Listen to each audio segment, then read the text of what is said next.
I was the perfect warrior, cold, ruthless. I lived by my strength alone, uninhibited by foolish emotion. But slowly, over the years, I became one of you. My quest for greatness gradually giving way to this life of mediocrity.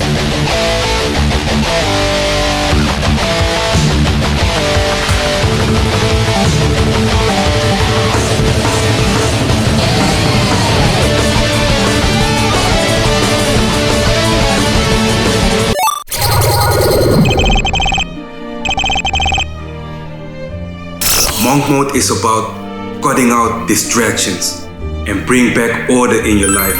It's a period where you put yourself in a controlled environment, eliminate the noise, and commit to rebuilding yourself. This isn't about avoiding life. It's about creating the space you need to take control and realign with your purpose. By removing what's unnecessary, such as no females, no social media, you can concentrate on what truly matters. It's about becoming sharper, more disciplined, and stepping into the version of yourself you know you're capable of being.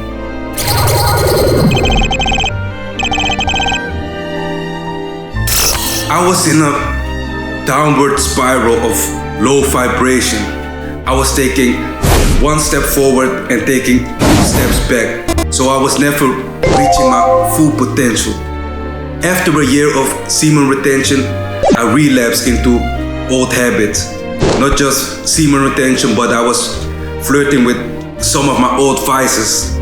Because of my long streak, I was getting comfortable. And in that comfort, it was hard to make difficult calls, such as going to the gym, such as waking up early, keeping my diet on point, staying disciplined. I've been inactive, and an idle mind is the devil's playground. So this monk mode is me taking a conscious decision to take back control and rewiring my brain again. By avoiding convenience, comfort, and pleasure, you take back control. These things lower our testosterone and increase estrogen. It makes us weak. Like JC said, people look at you strange, saying you've changed, like you've worked that hard to stay the same. Most people stay the same. Change only comes when the pain of staying where you are becomes unbearable, when something traumatic happens, or when you hit that breaking point and decide, I've had enough. So, what do I have to do? I have to isolate myself, step into a space where I can rediscover who I am, where I can heal. No females, no distractions, just pure focus. This is the time I need to reignite that fire within me.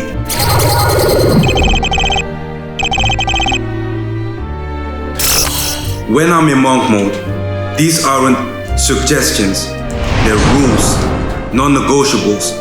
I show up for myself every single day. These practices are the foundation of my focus, discipline, and growth. Number 1, breathwork. Breathwork puts your body under positive stress, and that's what makes it powerful. It builds resilience. When I practice the Wim Hof method or deep breathing, I notice a difference. Anxiety drops, stress fades. It's like a reset for my mind and body. On semen retention, your energy can easily become stagnant. When that happens, it builds up, leaving you restless, distracted, and unfocused. You might think you're in a flat line, but it's not.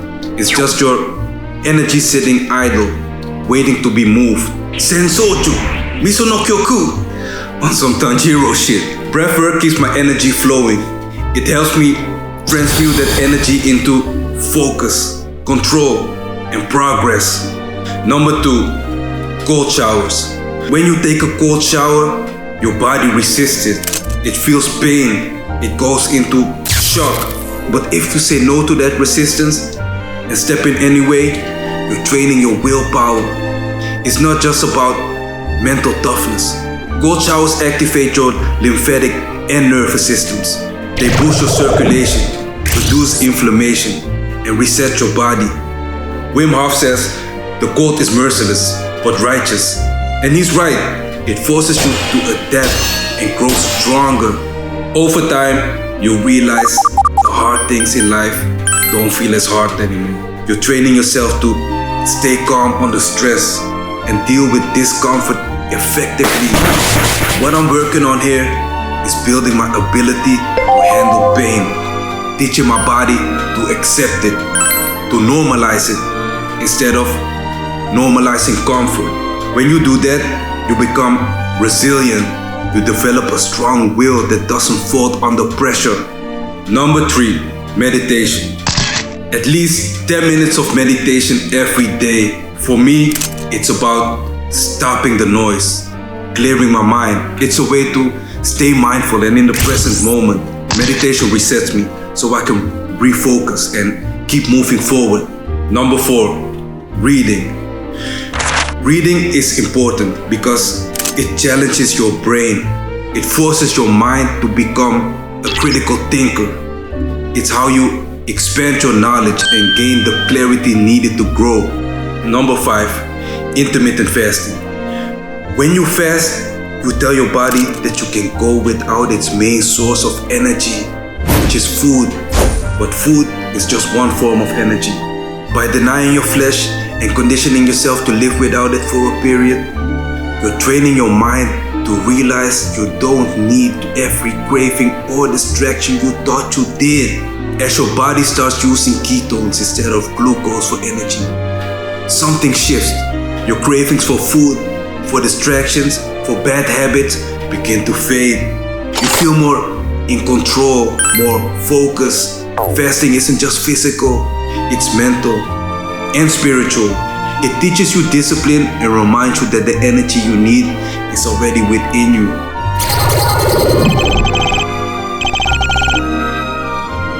The cursed acts.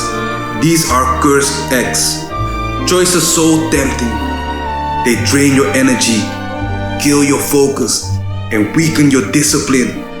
These acts keep you trapped, blind to your true potential. By sacrificing pleasures, you detach the distractions that hold you back. You're not just avoiding these things, you're letting go of the need for them. It's about delayed gratification, trading momentary comfort for lasting discipline and growth. So, no PMO, no music, no social media, no movies, no coffee, no smoking, no alcohol, no junk food, no gambling. These are the cursed acts, and avoiding them is how you reclaim your focus, building your strength, and rise above distractions. Cast them out, and you'll step closer to the man who takes control of his life.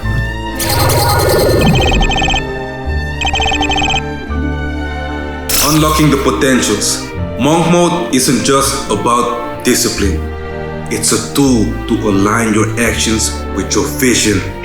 It's how you go from aspiring to doing, from planning to achieving.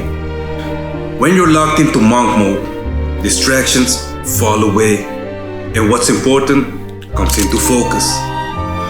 You don't waste energy on the unnecessary. Instead, every decision you make, what to eat, what to train, how to spend your time, aligns with your goals. It's not just about what you want to achieve, it's about who you become in that process. Goals without action are just dreams. Monk mode helps you break those big dreams down into daily intentional actions. Let's say you want to improve your fitness. It's not just about hitting the gym once or twice, it's about creating the habit. It's about building systems that support your goals, like setting a schedule, tracking your progress, and sticking to routines that set you up for success. The same goes for building confidence, sharpening your mind, or mastering a skill. It's about showing up consistently, because every action you take builds discipline and it builds character.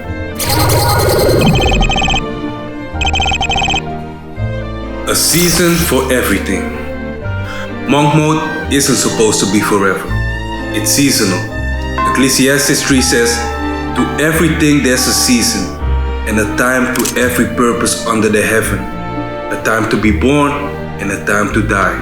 A time to plant, and a time to pluck up which is planted. A time to kill, and a time to heal. A time to break down, and a time to build. A time to weep, and a time to laugh. A time to mourn, and a time to dance. A time to cast away stones, and a time to gather stones together. A time to embrace, and a time to refrain from embracing. A time to get, and a time to lose. A time to keep, and a time to cast away. A time to rent, and a time to sow. A time to keep silence, and a time to speak. A time to love, and a time to hate. A time for war, and a time of peace." With that being said, peace and blessings.